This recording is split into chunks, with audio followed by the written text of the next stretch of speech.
Good evening. I welcome you all again. Today is September 19th, 2014. So we'll straight away begin the session. So let me go to this concerned topic. We'll come back to this our current affairs. So we'll see this. Let me open the document straight away for you. Now, look at this. So let me talk to you first regarding something about the VVPAT. So let me tell you what exactly is this VVPAT here. What is the usage of this? Now see here, last year in the month of July 2013, the Supreme Court has come out with so many judgments. Of course, it will give various orders. That's a different issue. But with respect to the elections, the Supreme Court has come into the picture. It started giving various directions to the Election Commission. And one of such directions is the VVPAT. It stands for Voter Verified Paper Audit Trial. This is the meaning of the VVPAT. Now, this VVPAT, what exactly is the use of this? For example, if you look at our elections today, we are using electronic voting machines. We go to the polling booth, we cast our vote, we press the required button, our respective button, and we'll come back. And sometimes what happens, in the previous elections of 2009, there were certain allegations against various aspects. One of the aspects is that whatever the party you are pressing for or voting for, the vote is going for a particular party in that election. During that time, the opposition parties which were present during that time, including BJP and so many regional parties, they have lodged a complaint with the Election Commission, asking Election Commission to look into this issue and remove the concept of this confusion, remove electronic voting machines. Let us go back to the previous concept of ballot box system. Ballot box system is really a tedious job. When entire world is moving forward by using the technology, why India wants to go back and it wants to pick up the old methods here? The reason is so simple. The argument of the political parties is that if it is ballot box system, you cannot manipulate any mission over there because there is no mission that is present. During that time, Election Commission has arranged a meeting with various political parties, and randomly Election Commission has taken out EVMs and they have tested in front of all the political parties. Later, Election Commission has announced very clearly that these machines are foolproof machines. Hence, there is no question of cancelling them because they are functioning fantastically. This is the statement that is given by Election Commission. Immediately, some people have approached the Supreme Court. And in the month of July 2013, Supreme Court came out with a judgment saying that along with the electronic voting machines, also use this VVPAT. What do you mean by this? This is an additional device. It will be attached to the electronic voting machine. Now we have seen whenever we go for a shopping here, after paying the money, those people will give us one receipt. One paper will be given. And you have seen that machine, the paper will be printed out instantaneously and the paper will be given to us. In the similar manner, the VVPAT will also function in the same manner. Once it is attached to this electronic voting machine, the person who is pressing the button, against that button he will be looking at the symbol and beep sound will come up. He can understand that his vote has been casted. At the same time, VVPAT machine will print a receipt and the person can take that receipt and he can check. Voter can verify to whom he casted the vote.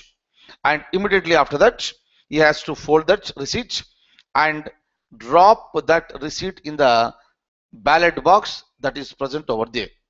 Meaning simultaneously we are going for the electronic voting machine and also for the ballot box.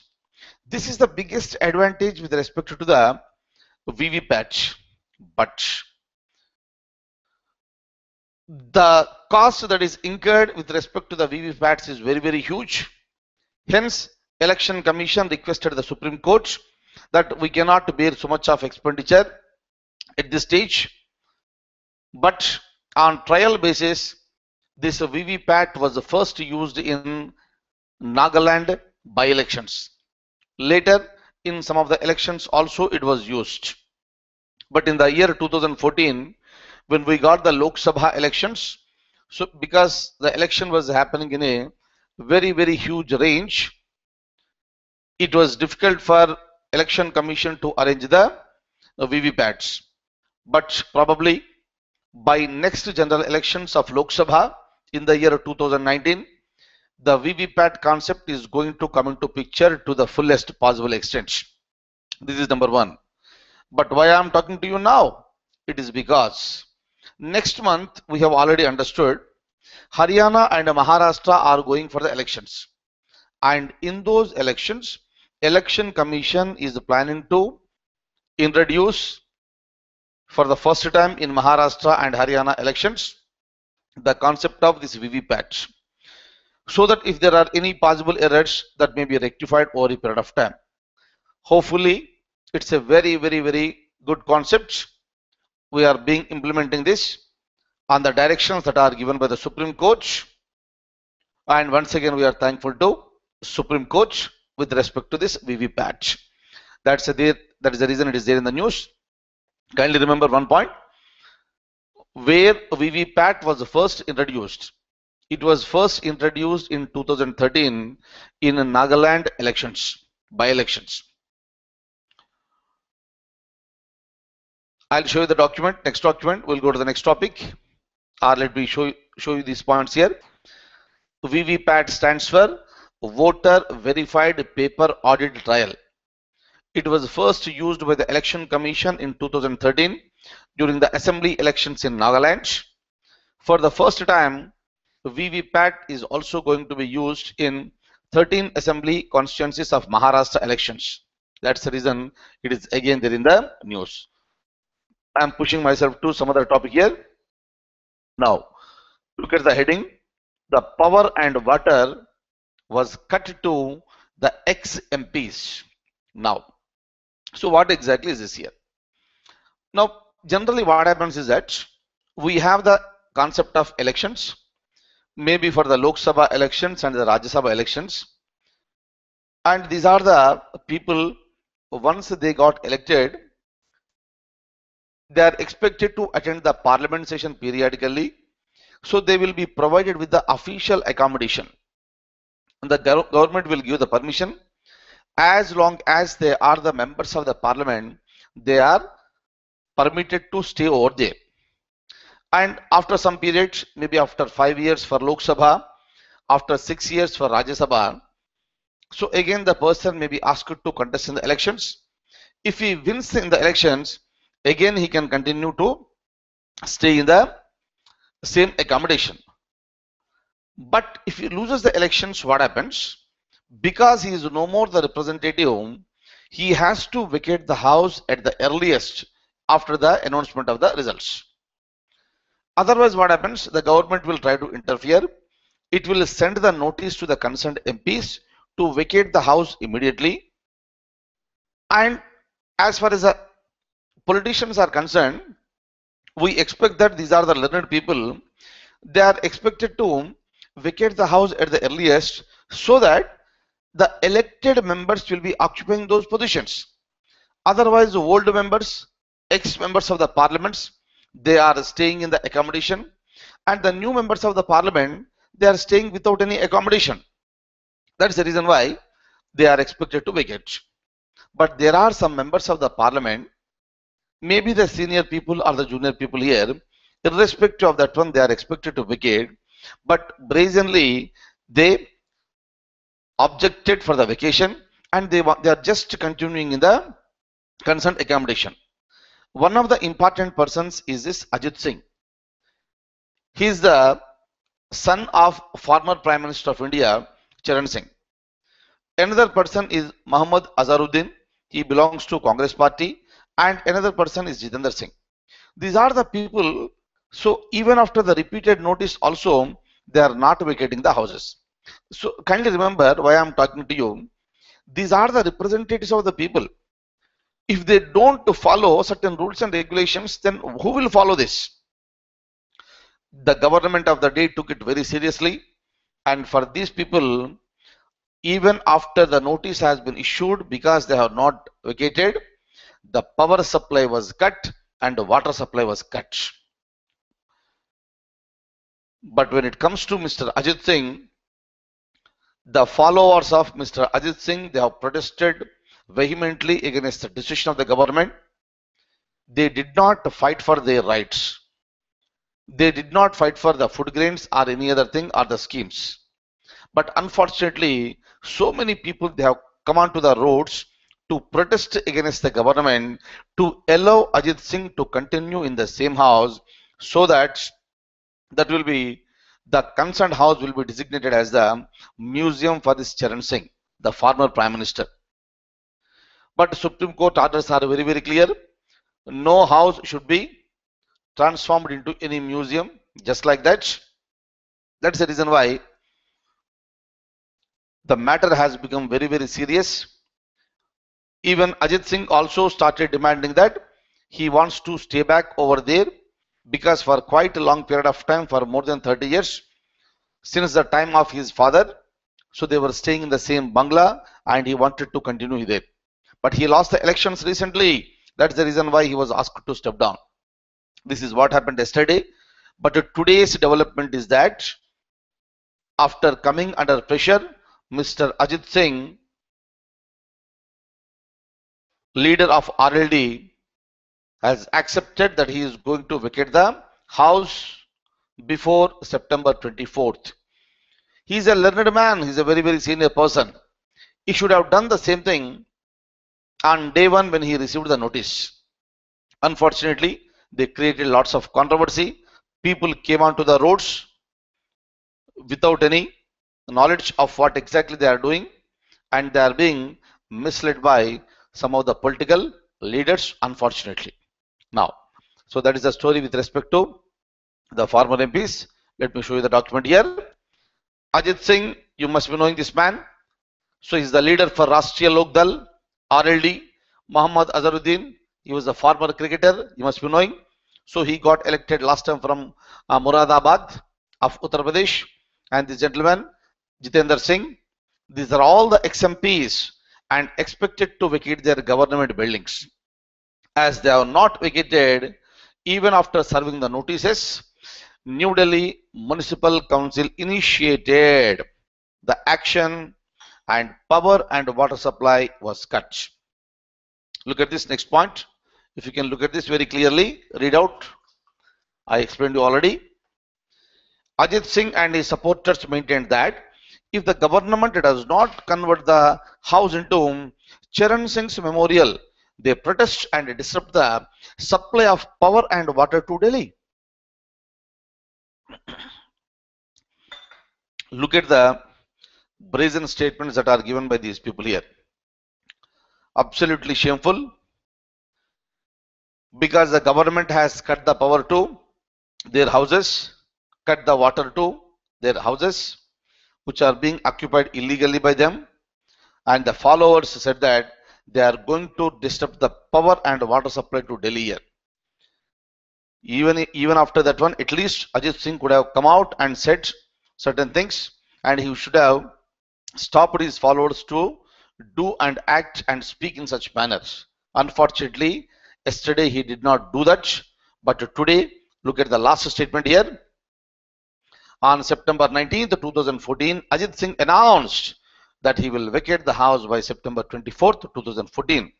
This is what we don't expect from the senior leaders. They should have vacated well in advance.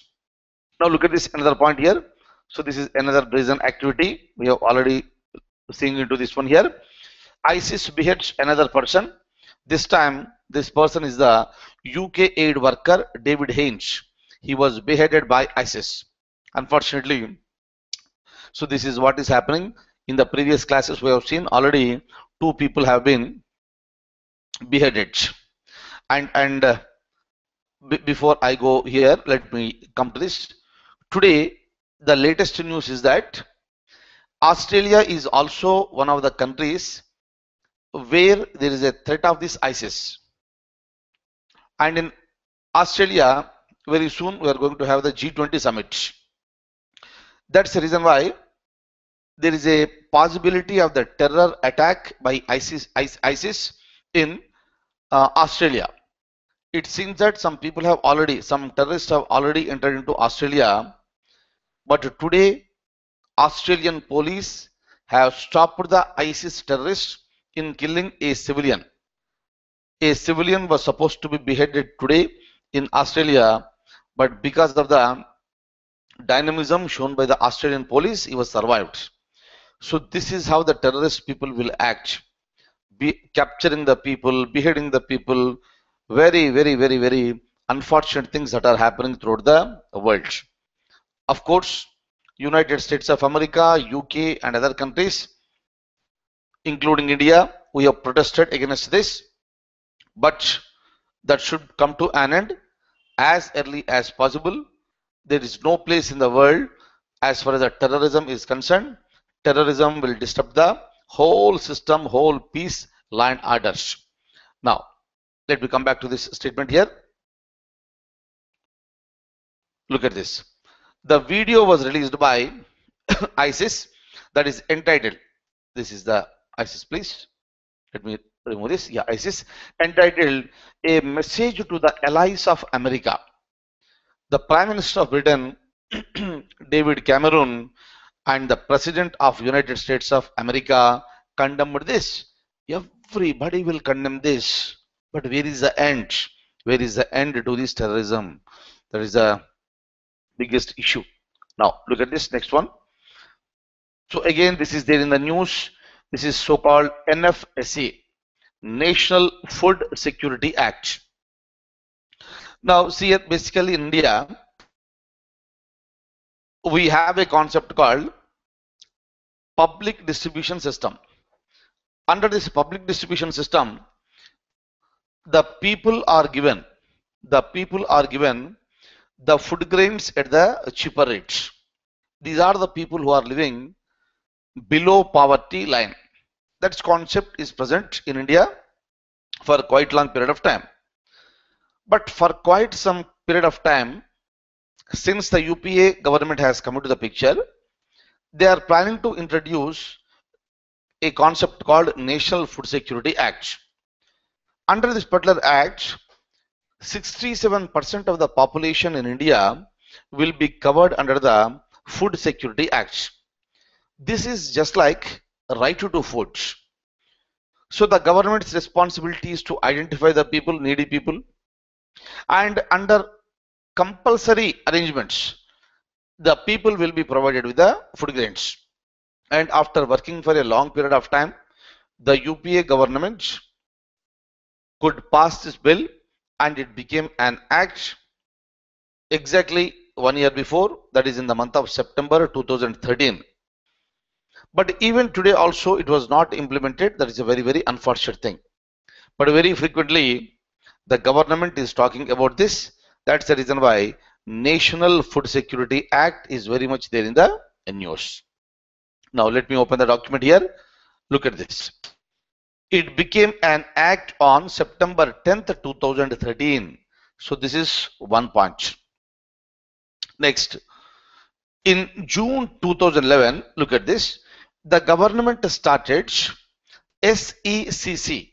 It stands for Socio-Economic Caste Census to identify below poverty line. Again, some spelling mistake is there. One second, let me correct it. Below poverty line, BPL, households eligible for welfare schemes. And there are some agencies involved in this. What are these agencies? That is important. Kindly have a look at this. The agencies involved in SECC, that is Socio-Economic Caste Census, are the Ministry of Rural Development, number one.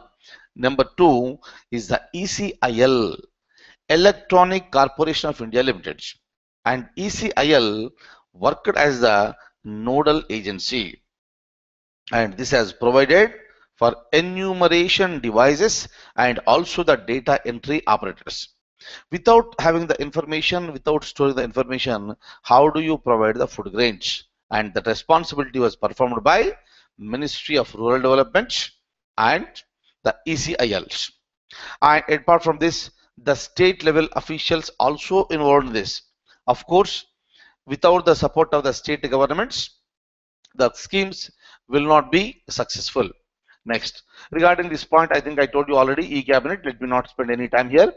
E-cabinet is a mechanism which is considered to be paperless cabinet. Now, it is the first of its kind in India. I told you this point already in the previous class. Now, it happened in Andhra Pradesh, where the chief minister is Mr. Chandrababu Naidu.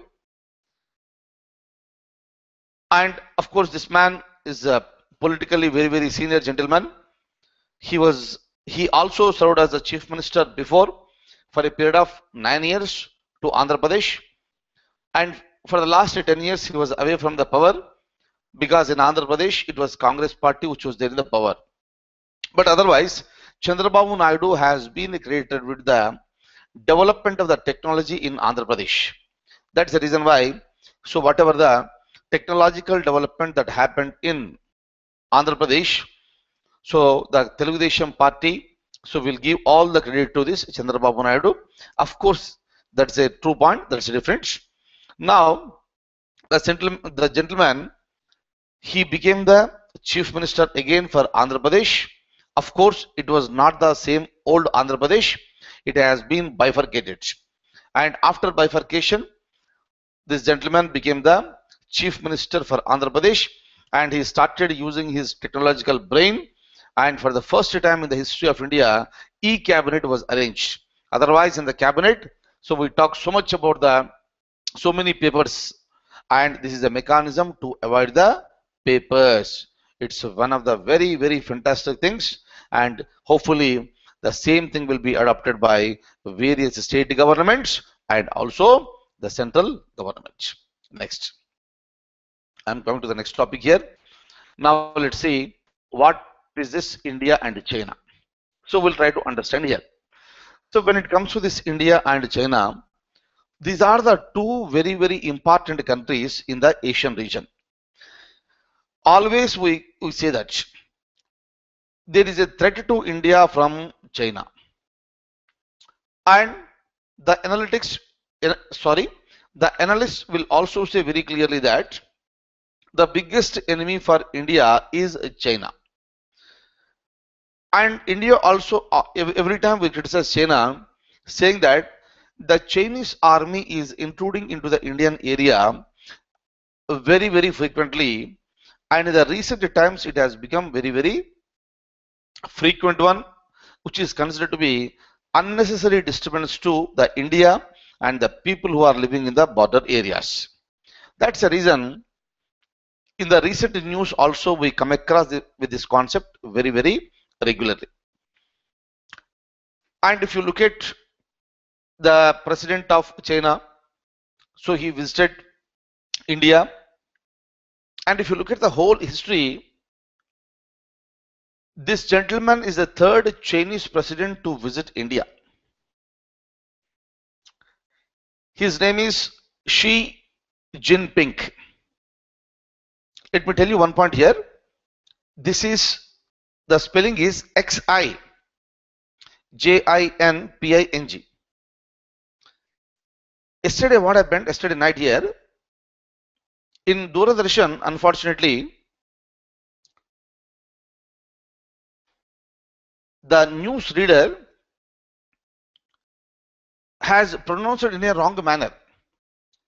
It seems that Xi should be pronounced as Xi Jinping. That is how we are expected to pronounce here. But of course, it's a Chinese name. We are not aware of this one. That's the reason why. So we pronounce in a different manner. That's a different thing. But unfortunately, the news reader in the Doordarshan, because of the Chinese president, she lost the job. She lost the job today. It is because of this Chinese president. It is because, unfortunately, she pronounced the name in a wrong manner.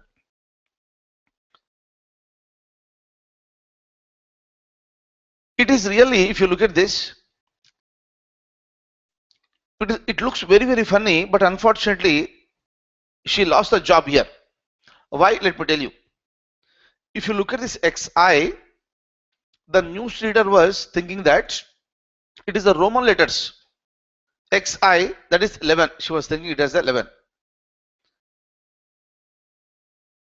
That's the reason why when she was using the name of this Xi Jinping, she read it 11 Jinping. 11 Jinping. She thought that XI is 11 here. And it has been pronounced wrongly. And of course, throughout the country, rather throughout the world here, it has been telecasted. That is the reason why immediately she has been sacked. Unfortunate, the country is happy with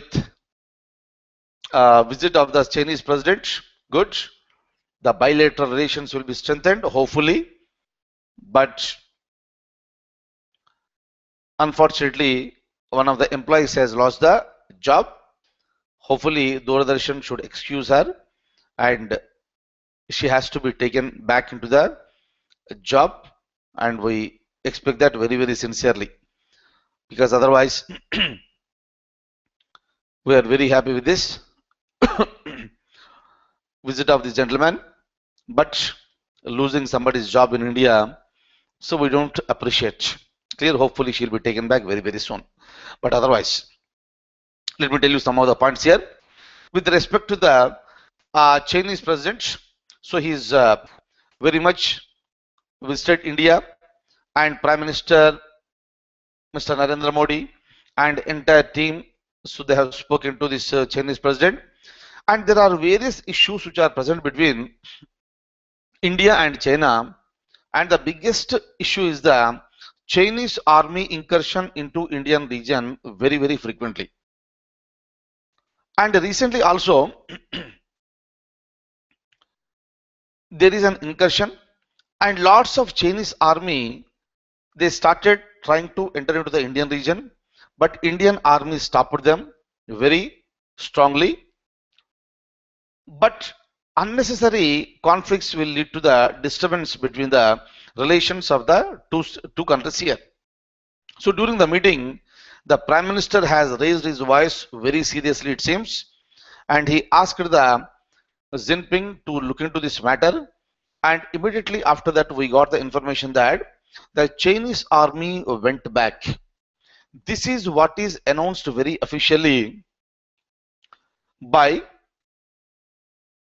Chinese government.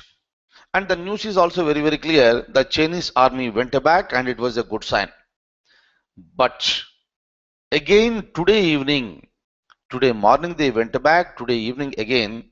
Out of so many army people, 35 members have come back to the Ladakh region and they sat on a hillock, it seems. Meaning that still the attitude is not going. That is a very, very unfortunate thing. So it is the responsibility of the President of China to address it immediately.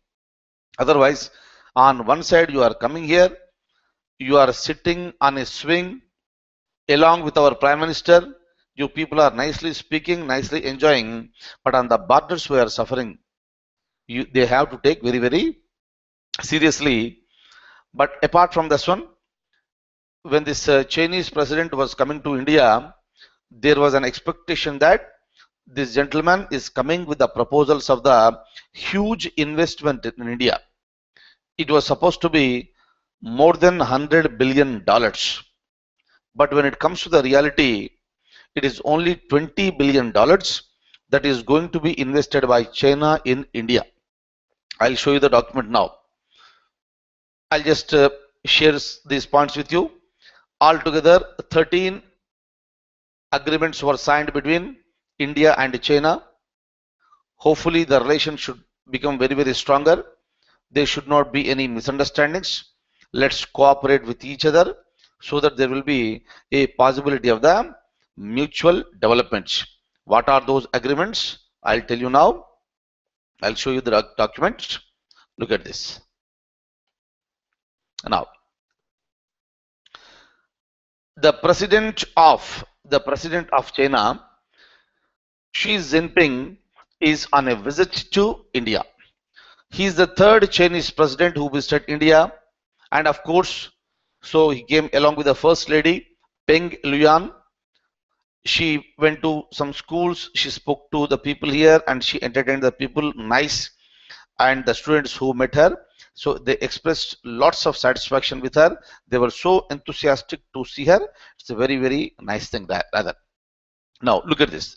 Both the countries will be hosting Visit India and Visit China during 2015 and 2016. See here what exactly is this.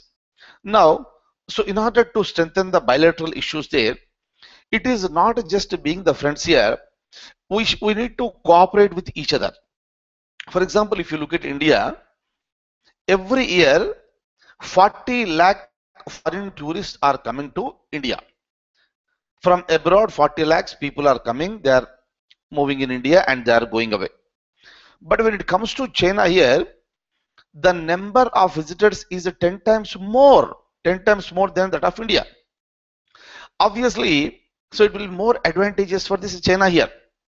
And you just look at this particular smaller countries like Singapore, they will attract 20 million people. 20 million people every year the Singapore is attracting. So now we can understand India is a large country where we have so many visiting spots here, but even then the tourists are very, very low in number. Now one of the agreements between India and China is that we are going to arrange next year and followed by the other year 2015 and 2016 Visit India and Visit China programs are being arranged. So it's a mechanism to see that out of so many people who are coming to visit China, out of that at least some people will also be coming to India, so that the foreign tourists will be increasing. That is the one idea which is going to happen very, very soon. Of course, the president of China also invited the prime minister to visit his place in China. That's a good thing. But what we expect is that first we want the peace. Otherwise, the relations will be further stretched. Now, I'll show the document here. Both the countries will be hosting Visit India and Visit China during 2015 and 2016. India receives 40 lakh foreign tourists every year and China 10 times more. This program helps in India if few tourists from China visit India. We'll see what is going to happen. Now, Singapore, which is a very, very small country, 20 million tourists will visit Singapore every year. Look at this next point. India and China has signed 13 agreements. Now look at this. I'm just removing it. Yeah. Now look at this. China is going to invest $20 billion. This is what I told you. In fact, we are expecting $100 billion rather, but it came down to only $20 billion. But anyway, it is a beginning. Now, of course, already so much of investment of China is already there in India. But today, if you look at the relations between India and China, if it is further strengthened, the more money will be invested. And China also accepted that they will be opening more doors for the Indian products in Chinese markets. We'll see what is going to happen. Now look at this. Now, just a moment. Yeah. Now look at this. There is a 5-year trade and economic development plan.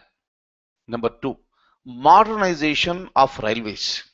China has already got high-speed railways and India is going to have it. And in that one, China is going to help India. Next one, tie up in railways. It will be The cooperation in the specific projects, high-speed railways is different, and cooperation in the specific projects is different. Next one is a cooperation in audio visual co-production, meaning they have decided to co-produce the films. Next one is a customs administration. It is nothing but fighting against the trans-border economic crimes. Fantastic thing. Exploration of outer space for peaceful purpose. Drug administration, including traditional medicine. Next, collaboration between cultural institutions. Next one, look at this, another important one. Sister city. So it will be there between Mumbai and Shanghai. Look at this Mumbai. It is located in the west coast of India. Shanghai on the easternmost part of China here. Now this helps both the cities learn local administration from each other, not from Shanghai to Mumbai or Mumbai to Shanghai, but we'll be learning from each other. Next one is the Kailash Mansarovar Yatra through Nathula Pass in Sikkim. China has agreed for this. It's a very, very welcome gesture. It will be more beneficial for the Indian pilgrims who are going to Kailash Mansarovar here. And you must be knowing this. Nathula Pass is present in Sikkim, and this pass connects Sikkim and Tibet, right? Of course, there are certain issues with the Tibet. When we come to that point, we'll have a discussion. Next one is the sustainable trade, meaning more market access to Indian products. Indian market has a lot of access for the Chinese products, but in reverse it is not there. But now the agreement is that Indian products will have the more access to the Chinese markets here. Promotion of the literature. Next one is the 1,250 acres of industrial park near Pune. Fantastic thing. Look at this. India raised the concern about the line of actual control and repeated incursions by the Chinese army.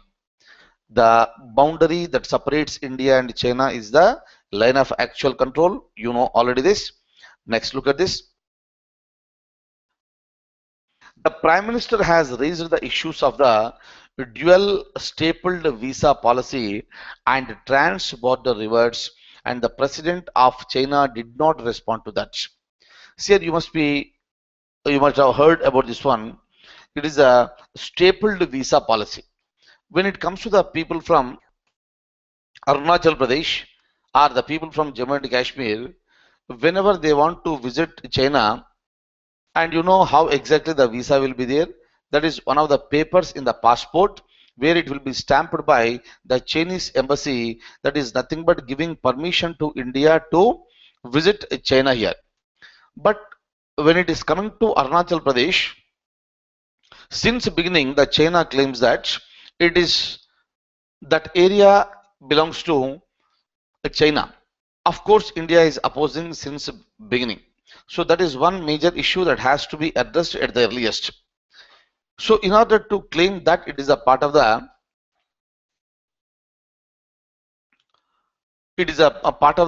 this China, whenever anybody is applying for the visa of China, instead of going for the stamping, some stapled visas, additional sheets that are attached to the passport, they are giving it.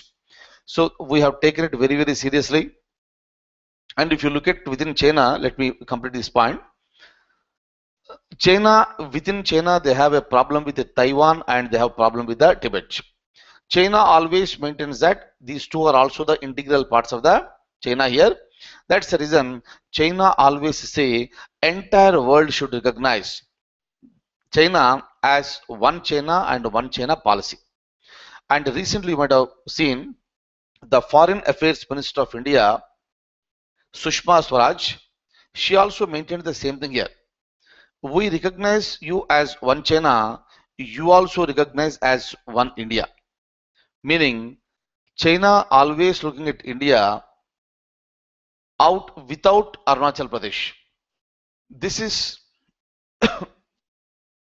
this is what exactly India has demanded, and if you want us to recognize as one China, and we'll also recognize, we also want you to recognize as one India. So these are fantastic dialogues that are going on, but so the relations are expected to be strengthened. So these are the issues that have been raised by India, but the problem is that unfortunately the president of China did not respond to this. Apart from this, we also have the problem with certain trans-border rivers, and Chinese president has not responded. Now look at this. Next point, I'm coming to this. Recent issues of the serious concern. Now have a look at this. There is a military face-off with the Chinese troops in Chumur sector of Ladakh. Look at the whole point. The Chinese government claimed in the morning of September 19th, that is today morning, that the army went back, but by evening 35 army men came back and sat on a hillock. So meaning the serious issue is still continued as a serious issue. That is the biggest problem here. Next one, look at this. There is a civilian standoff over NREGA irrigation project in the Demchok. So this is the area which is very near to the Aksai Chin. Of course, it's again the if you remember this NREGA, that is the National Rural Employment Guarantee Act. When Indian government wants to implement this one, so there are objections that are coming from even from the civilians, which is considered to be very serious one. Now look at this. The China is also constructing dams on Brahmaputra, and it adversely affect India and especially the Assam. That's the reason why today morning the Chief Minister Tarun Gogoi, so he requested the Prime Minister of India to raise this issue. You know the location of Brahmaputra, and of course you can construct the dams, but that is creating lots of havoc for the Indian states, and in future the Indian states will be affected very severely, and especially the Assam state. It's a matter of serious concern. And look at this. Obviously, when Indian Prime Minister and the Chinese President are sitting and nicely enjoying on a swing, the Sangh Parivar in India got angry with the two leaders. Clear? When the problems are there on the border, how come you enjoy here? That is the reason why it has been taken very seriously.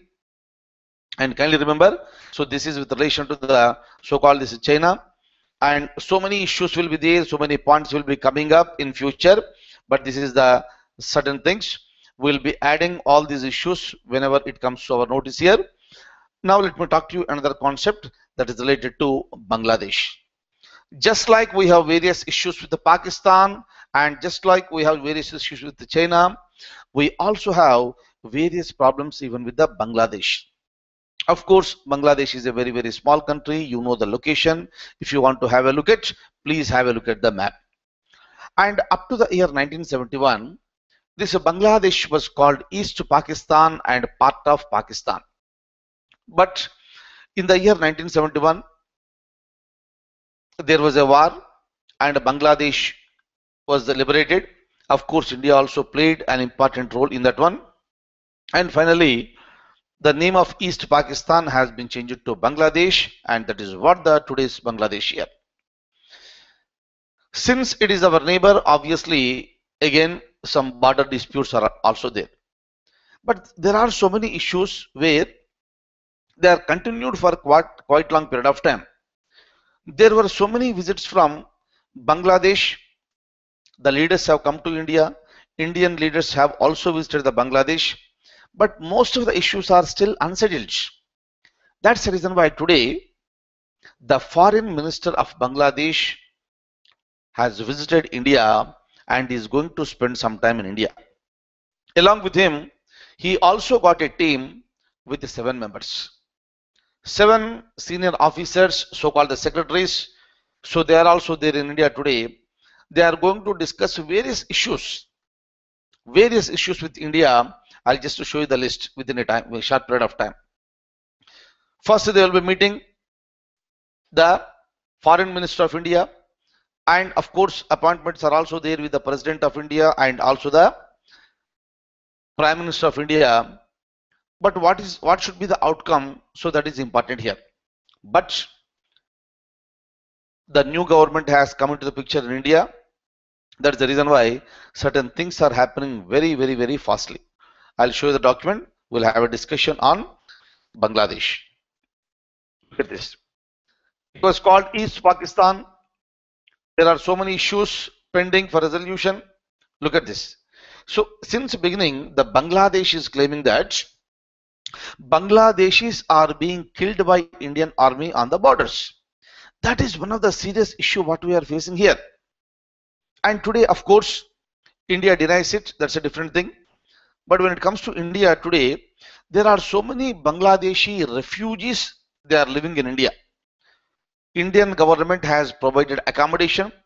Indian government is providing them with the facilities of this food and everything. Sometimes there are also problems. They are demanding that they should be recognized as the Indians and all the facilities must be arranged here. The problem is still to be addressed by the government. Now look at this. Killing of Bangladeshis along the borders, the trade issues, connectivity issues, power, water resources, border management, security, people to people contact, coastal shipping, infrastructure, culture, environment, education are to be discussed. Very important. So they are going to be discussed here. So we'll wait and watch what is the outcome here. And apart from this, we also have an issue that is related to the Teesta River. So this is another pending one here. Sharing of Teesta River water and land boundary agreements. Look at this. If you look at this Teesta, kindly remember, it originates in Sikkim, flows through the length of the Sikkim. It will be like 309 or 10 kilometers. It flows through the length of the Sikkim, then forms a boundary between Sikkim and West Bengal, and later it joins Brahmaputra as a tributary in Bangladesh. So even with river waters also, right? So sharing of the river waters, there is an issue which is a long pending one. Look at the last point. The Bangladesh Foreign Minister A.H. Muhammad Ali reached India yesterday along with the delegation. I'm very sorry, I said today, it happened yesterday. Right. So it's on 18th with the delegation to discuss and resolve the various issues. We are going to see what will happen. Of course, you might have seen one point, and this gentleman from here after staying in India for very few days, all these people are living for New York. Of course, the Prime Minister of India is also going over there. I told you in the previous class, on Tuesday, today is Friday, just Tuesday, the General Assembly, United Nations General Assembly meeting has been started. The Prime Minister of India is also going, and the Foreign Minister of Bangladesh is going, the Prime Minister of Bangladesh, so many people are going over there. And kindly remember here, the Prime Minister of India is going to speak there in Hindi. In Hindi he is going to speak. Of course, Hindi was already used by the former Prime Minister of India, Atal Bihari Vajpayee, when he was the Prime Minister. And it seems the news is that the Home Minister of India announced that Narendra Modi is going to speak in United Nations General Assembly in Hindi. Now, I'll just show you this document. Now, so these are the points with relation to this one. Now look at this. Look at this here. Another important and a very serious matter of concern in India. That is the infant mortality rate. So what do you mean by this infant mortality rate here? This is the number of infants dying per 1000 live births. If 1000 live births are taking place, kindly remember here, we are taking only live births into consideration. Sometimes the fetus may die within the womb of the mother, and we don't take that into consideration. Sometimes, because of certain reasons there, abortions will also take place, and we are not taking them into consideration. But we are talking only about the live births. Out of this 1000 live births, if some people or some infants are dying, that is called the infant mortality rate. As of today, in India, it is 29. 29 infants are dying out of 1000 live births, which is a matter of very, very, very serious concern. We always talk about that India is developing, technology is developing, including the health technology, medical care, everything is improving. Even after that, it's a very, very, very big number, and it is already too late for the Indian government to address this. Very, very, very unfortunate situation. Now, the present government has launched a new scheme. Under the scheme, by the year 2030, the government wants to reduce this 29 infant deaths to the single digit numbers. And that is being taken very seriously by the government. Hopefully, the government will work towards that very sincerely and seriously. And people should also be given a lot of awareness. Definitely, we'll see in India where there will be the lowest possible mortality will be there, and 29 is a very, very serious issue. Hopefully, the program should be successful at the earliest. I'll show you the document now. Look at this. This program is launched by Union Health Minister. Look at the heading, please. Look at the heading. The name of the program is the INAP. It is the Indian Newborn Action Plan. So this is basically meant for reducing infant mortality rate in India. Right now it is 29 deaths per 1000. So the idea is to reduce the same to the single digit by 2030. Right? So this is the, kindly remember this is scheme here. So whatever the examination you may be writing, they may ask you what is this INAP, or if you are writing some examinations like civil services or group 1 of any stage, kindly mention these new programs in the examination. What is the importance of this and what is the target of this program? That is important. And if you mention these points in the examination, you will be securing more marks. So this is one advantage. Kindly think on latest issues every time, not on the old programs and the old issues. Old programs may be successful for a period of time, but the government is improving on those old programs. That's the reason why you are expected to mention the new programs. Now look at this. So we are talking about the so-called the 16th Amendment. 16th Amendment of the Constitution, but I am talking to you about the Bangladesh. So just like any other country, even the Bangladesh has also got its own constitution. There was a provision in the constitution for the government, for the Parliament of Bangladesh, where they can remove the Supreme Court judges if there is an allegation like proved misbehavior or incapacity. Just like the Indian Constitution provided a mechanism where we can remove the Supreme Court judges, there was a provision even in the Bangladesh Constitution where Parliament can remove the Supreme Court judges on the grounds of proved misbehavior and incapacity. Over a period of time that has been removed from the Constitution, but now again Parliament has regained its capacity and its power to remove the Supreme Court judges in Bangladesh.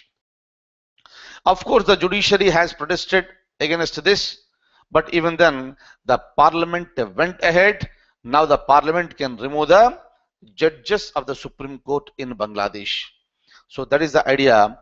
So with respect to the 16th Amendment of the Bangladesh Constitution, that's the reason why it is there in the news. I'll show you the document again. Look at this. The Bangladesh Parliament has passed the 16th Amendment. Kindly remember here, the Parliament in Bangladesh is called Jatiya Sansad. Now the Parliament is empowered to remove the Supreme Court judges for misbehavior and incapacity. Now, so kindly hold on with me. We'll discuss certain points and because we are not going to meet tomorrow and day after tomorrow, Saturday and Sunday, let me finish up these issues. Kindly stay on with me here. I'll again show you the document now. Right. Now look at this. Look at this here. Sierra Leone. So this is a country that is present in West Africa.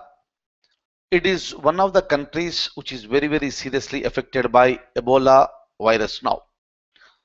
And in the previous class, I told you very clearly last week, I remember, I spoke to you so many things about this Ebola, which is carried by chimpanzees and also by the bats.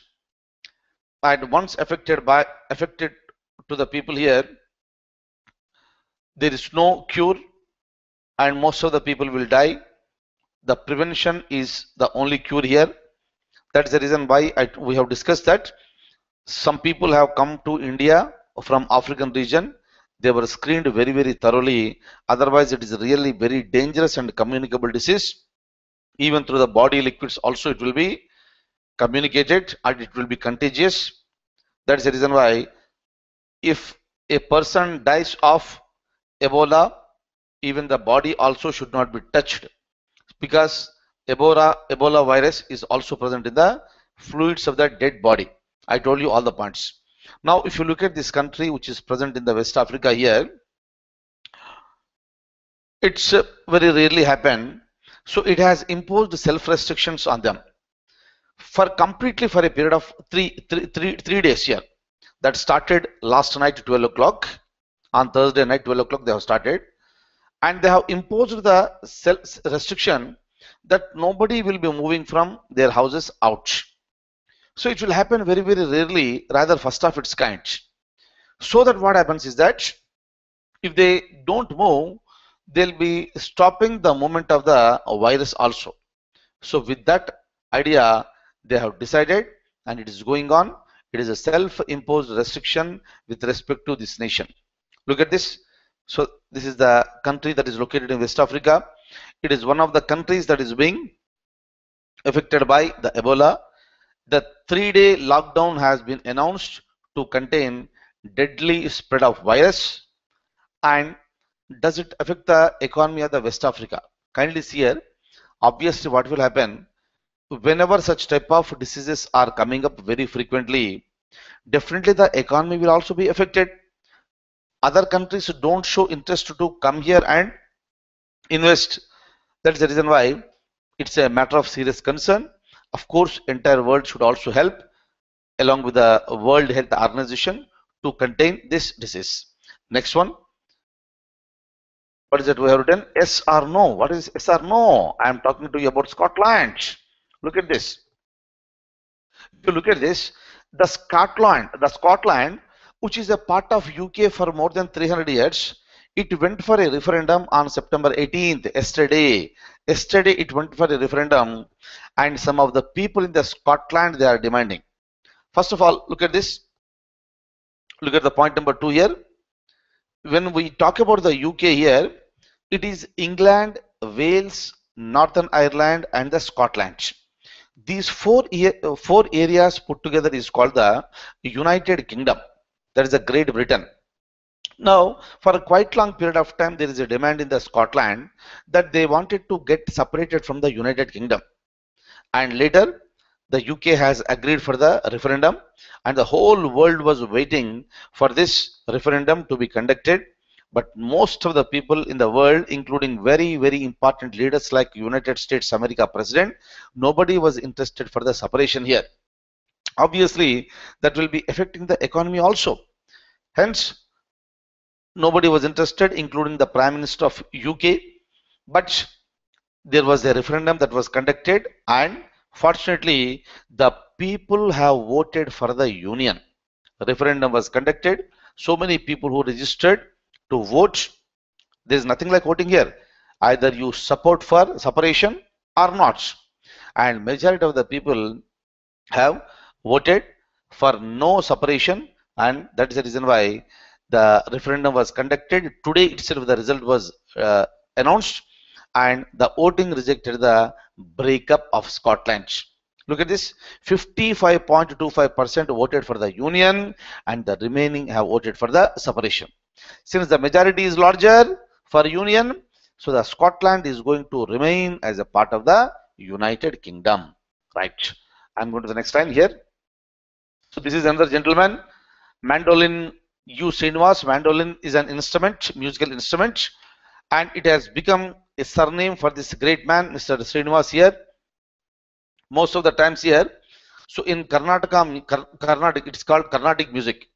Kindly see here, when we use the word Carnatic music here, we are talking about the music that is prevalent in the southern part of India.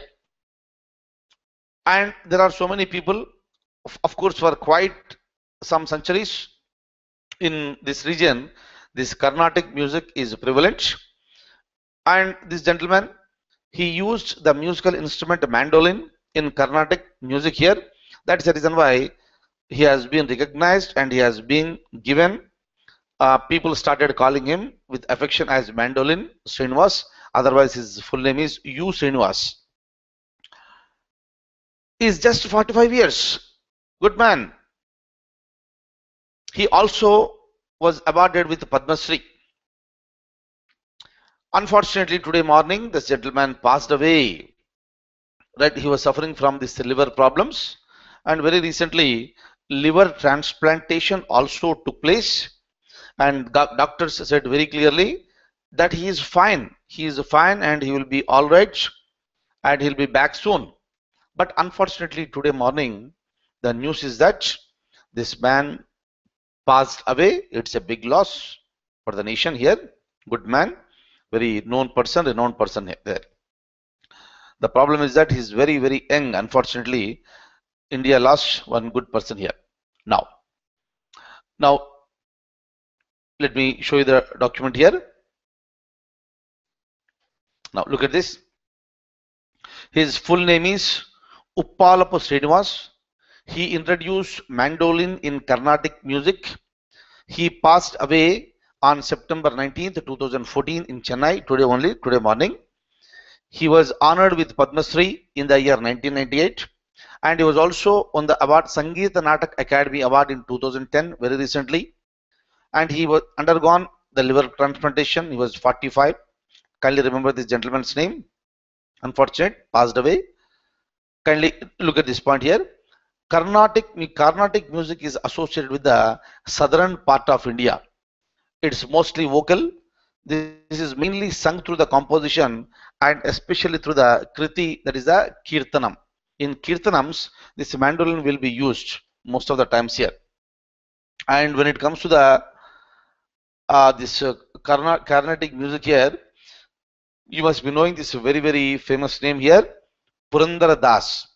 1484 to 1564 he lived, and this person is called the father of Carnatic music. Right? Now, so kindly remember this Srinivasan here. Now look at this plight of ministers in the flight. It went very, very sad manner for the minister itself. Most of the times we have seen, so many times we have seen here, when we travel in airlines, maybe in any airlines, but the most important one is the Air India. The bag will miss sometimes. The bag will be missing. Our luggage will be missing out. And instead of reaching the right destination along with us, the baggage will go to some other place. Unnecessary problems will be there. It's very, very common problem with the Air India, but unfortunately today the same thing happened to Mrs. Nirmala Sitharaman, she is the Minister of State for Commerce, and she is going to Australia. She is supposed to reach Cairns, and she was traveling to Sydney through Melbourne. So it reaches Melbourne, then Sydney, then from there she'll be reaching to the Cairns. But unfortunately, what happened while she was traveling,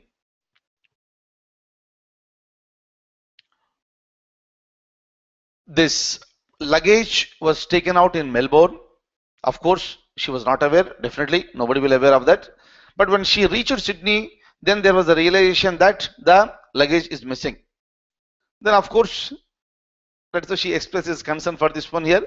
So she said very openly, saying that, so all my formal dresses are there. So now I need to purchase a new one. That's what she was saying. So maybe by this time, because she's a minister, the arrangements might have been made and she might have got this luggage back. But these are the things. When it happens to common men, so nobody will talk about this. But when it comes to the people like Nirmala Sitharaman, the minister, one of the important person as far as the BJP is concerned, you might have seen this particular person, excellent speaker. She was the spokesperson for BJP, right? So now she is the Minister for Commerce, and she faced this problem. That is the reason why it is there in the news, right? Now, just a simple points. Commerce Minister Srimati Nirmala Sitharaman had a bitter experience with Air India. She was traveling to Cairns to attend G20 Finance Minister and Central Bank Ministers meeting. Her luggage was taken off in Melbourne, and she was supposed to get down in Sydney, right? Now, simple point. Already I told you this point here. Z, it is pronounced as sheeping here, and because of there was a wrong pronunciation, so one of the persons lost her job. Now, look at this here. Another point is there in the news. Just to remember this name. So there is Babbar Khalsa International Unit here. This is the terrorist outfit. Of course, this terrorist outfit was existing in India also, but today it is basically based in the Lahore-based terrorist outfit. Last year, look at this name, Ratnadeep Singh. He took over as the chief of the Babbar Khalsa International Militant outfit, and he was arrested. He was arrested in Chandigarh. He was arrested in Punjab. So he was wanted in various cases like 1999 bomb blast cases here. That's the reason, again, it is there in the news. So the latest news says that he was sent on a mission. He was sent on a mission to India where he will be assassinating the important leaders in India, including the Prime Minister Narendra Modi. But today he has been arrested. It's a good news. And from him, so the government should get so much of information so that whoever is planning for assassinating the Indian leaders should be taken into the custody, and lots of security must be provided to the Indians and especially to the leaders there. Now let me tell you another point here. So this is population will be 12 billions by 2100. Now look at this, what exactly is this? If you look at the world today, in India itself we have 1.25 billion here, and 1.3 billion is present in China, our neighbor, and the total population of the world today is the 7 billion. It is about 7 billion. By the end of the century, it is going to be between 11 billion and 12 billion. And most of the population is going to increase in the African region. In the rest of the world, it may be under control, but it will be a very, very serious concern. We already started talking about the concept of sustainable development. It means effective utilization of the available resources, meaning the resources are meager. There is an over exploitation of the resources. That is the reason why the resources like maybe water, petroleum, coal, they are getting extinguished very, very fastly. Hence, the concept of sustainable development is effective utilization of the available resources. So one of the mechanisms to have effective sustainable development is that reduce the growth rate. But if you look at the reports that are coming from the United Nations, based on the 2012 population of the world, they have estimated that it is going to be between 11 billion and 12 billion by the year 2100. I'll just show you the document here. Now look at this. So as per the data released by the UN based on 2012 population, it will be reaching 12.3 billion population, right? So by the end of by 2100, at present this is the population 7.2 billion. The biggest rise will be in the African region because of the high fertility rate, right? So this is about for today, but just to stay on, I would like to show something here to you here. Yesterday when I'm talking about the United Nations there, at the end of our class I have shown you one question. I have just overlooked that particular statement. Let me show you that question once again to you, only for our clarification. We have seen that there are 5 permanent members in the Security Council, and we have listed out what are they here. United States of America, UK, France, Russia and China. Of course, we have discussed this. India is not there. India is trying to become a member, but we have discussed that India was a non-permanent member for 7 times. Okay, so there was some misunderstanding. I have overlooked that and I said something else. Let me just to show you the same question again to you, so that so some clarity will be there. Right, so I'm just going back here, just stay on here. Now have a look at here, 1 second. Yeah, which of the following statements are correct? I think hopefully is the same question now, what we have seen. Yep, let's have a look at once again. United States of America, UK, France, Germany and Russia are the 5 permanent members in the United Nations Security Council.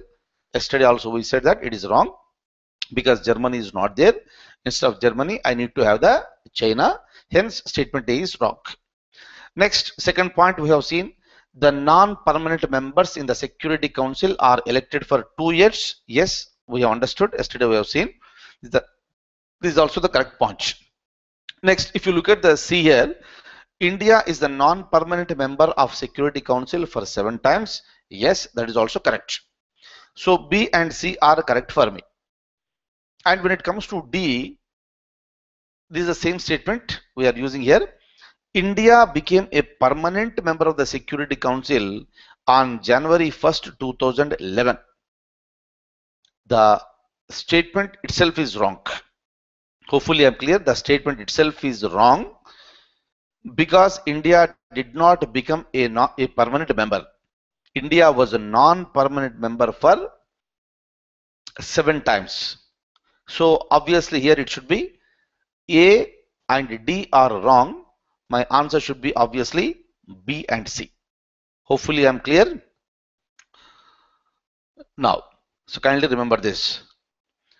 So this is the story for today. We'll have a meeting. We'll meet again on Monday at 9 o'clock. And from, of course, today we started at 9 o'clock only. From now onwards, again, we'll be meeting at 9 o'clock. We'll continue the session. So I wish you all the very, very best. And as usual, let me say the same thing. And here, you are expected to consolidate yourself. And whatever we have spoken during this week, consolidate yourself and strengthen yourself. And when we meet next time, that is on Monday. So we'll have further discussion with that. And have a very, very nice weekend. I wish you all the very, very best. And see you on Monday at 9. Thank you so much.